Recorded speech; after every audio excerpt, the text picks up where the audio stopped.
Okay, this is a continuation of the syllabus review.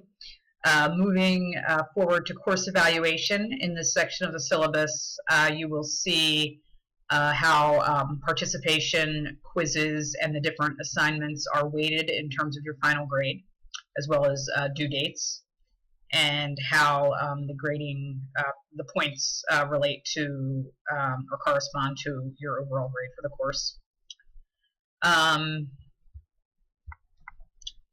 Course assignments. Again, this gives you a little bit more detail about the assignments and the associated rubrics. What I will say about grading is that I adhere fairly strictly to the rubrics. So as you're doing each assignment, make sure you're checking out what the rubric is, the grading rubric for that given assignment, and make sure you're hitting all the components of that. What I don't want is for people to get so caught up in how many points they have that the quality of your work sort of suffers. I'm definitely more interested in the quality and hearing your ideas and your responses to what you're reading and to what the assignments are asking you to do than I am with calculating points. That said, we do have a grading rubric that I have to follow, so I am grading based on a point system. But I think you'll find that if you read the rubrics and that if you thoroughly address each of the components in those rubrics, you'll find that the points come. So that's sort of the best advice I can give folks regarding grading.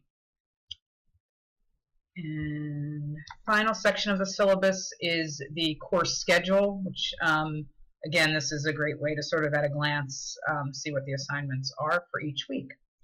Again, if anyone has any questions about anything in the syllabus, please shoot me an email through the Engage email system, and I will be glad to respond to those. Okay, next, I just wanted to very briefly let's go over the student resources page or section of the course site. Here you have access to policies and procedures, to the writing resources that I mentioned earlier. There's a link to Widener's Writing Center, as well as resources related to formatting your paper in APA format, and also how to avoid plagiarism. So I'd encourage you to review those. Also, very important to this course is accessing Widener's library electronically. You're going to be asked in this course to do some literature reviews and to search for research articles from academic research journals. And we're asking that you please use Widener's library to do so. I understand that we have access to a lot of information through the internet and through things like Google Scholar. However, as a university, Widener pays to have access to a number of academic journals, and you will have access to much more information if you use Widener's library than you will if you just try to search for journal articles through the internet. A lot of times there are fees associated with accessing articles. However, if you're using Widener's library, Widener has already paid those fees, and as you're paying for your courses, this is sort of an added benefit that you get. So definitely take advantage of Widener's electronic library system. Okay. Finally, I would like to briefly just review the readings and assignments for week 1. And you have a couple of introductory videos here, 3 videos that you'll review. Basically, week 1 is going to provide you with an overview of the course, and we're going to start, talking about the relevance and importance of research to social work. We'll be looking at the language of research.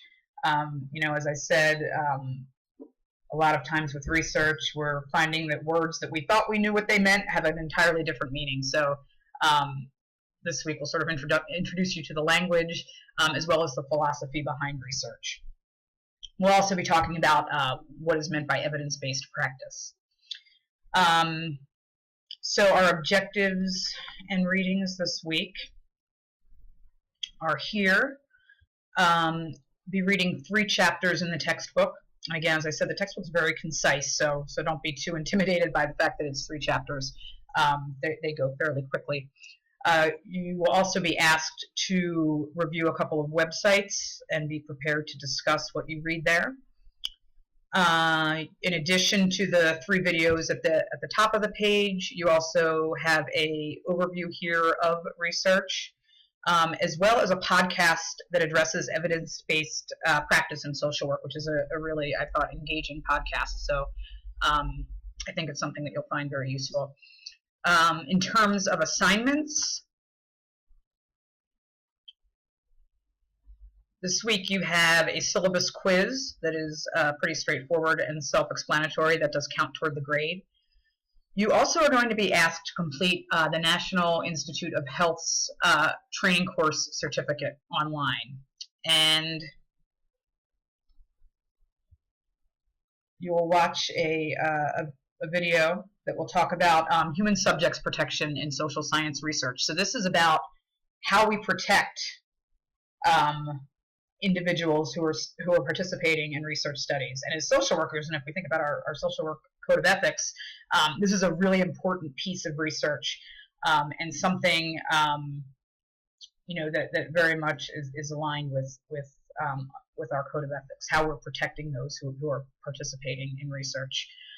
So what you're going to be doing is you'll click on this link that'll connect you to the National Institute of Health's online training program for protecting human research participants. Training is going to take about 3 hours, and you can complete it at your own pace, at any time during the week. You will be asked to download the certificate that showed that you completed the training, and you're going to upload it for me to review. If you have any issues with downloading the certificate, I guess some folks have had challenges in the past, you can just take a screenshot of the certificate with your computer, or you could take a picture of your screen with your phone and send it to me that way. I'm not so concerned with how it gets to me, but just that I do see that you uploaded the certificate in one form or another.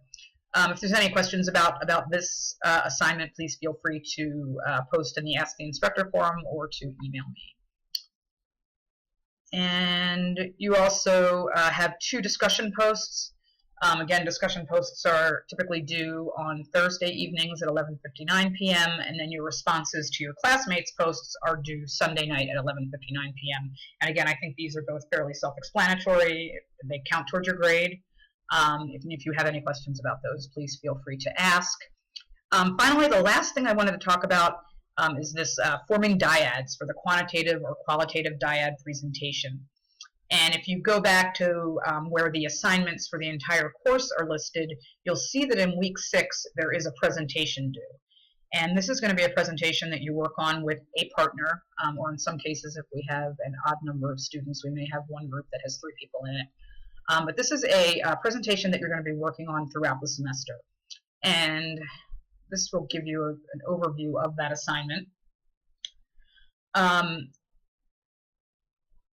To begin with, this week, all you need to worry about for this week is choosing a partner. So if you have someone, maybe you know somebody in the course, you have somebody in mind that you want to work with, if you have a choice of a partner, I would ask that you please email that to me by Thursday of this week. If I haven't heard from you by Thursday, I will assign you to a dyad or a triad by Monday of week 2. And also, if you have any concerns around forming your dyad, let me know that during week 1 by email. Once I have assigned you to a dyad, so that would be by Monday of week 2, you can begin working with each other on the dyad discussion forum area in week 2, which is actually ungraded. Week 2 is ungraded and or by email. So basically the way this project works is step 1, the dyads are going to agree on a topic of research interest. Okay, so you'll talk to your partner and sort of talk about what your areas of interest are. And then you're going to look for 2 journal articles that relate to the shared topic of interest, and you'll find those articles by the end of week 2. One of the articles must be quantitative, and the other must be qualitative. And if you're not sure what those 2 terms mean, as you do the readings in week 1, that should become clear to you. If anyone has any questions about that, you can feel free to ask me. But you'll be selecting one article that's quantitative and one that's qualitative. And the articles must be uploaded in the assignment area by the end of week 2. And you'll see here there is criteria for the articles. They must come from a peer-reviewed journal. They must be less than 10 years old. The authors of the articles must have conducted the study, and the articles must be at least 10 pages in length. So that's the criteria. And then in step 2, each student is going to read both articles, and then each student will choose to critique one of the articles for the final presentation. So one student will be critiquing the quantitative article, and the other will be critiquing the qualitative article. And then after you've selected your articles in week 2, you will be meeting once a week to discuss the articles and develop a joint PowerPoint presentation, and there is a template provided, following the grading rubric below. So you'll organize that PowerPoint according to the template, and you're going to address each area in the grading rubric. You'll use APA format, and you will ultimately be uploading this PowerPoint by week 6. It'll be due Sunday of week 6 for grading, and then you'll be uploading it into the discussion area in week 7 so that we can provide feedback from your classmates. So that's a very quick overview of that assignment. What you need to focus on for right now is just for week 1, if you have a choice of a partner, please email me that by Thursday. If anyone has any questions about this assignment, we'll continue to sort of talk about it each week as we're moving through it. Please let me know. That concludes our introduction for this week. I'm really looking forward to working with everybody and getting to know everyone. Again, if you have any questions, please email me through Engage, and I will get back to you, within 24 to 48 hours. And I'm looking forward to having a great 7 weeks. Thanks, and I'll talk to everybody soon.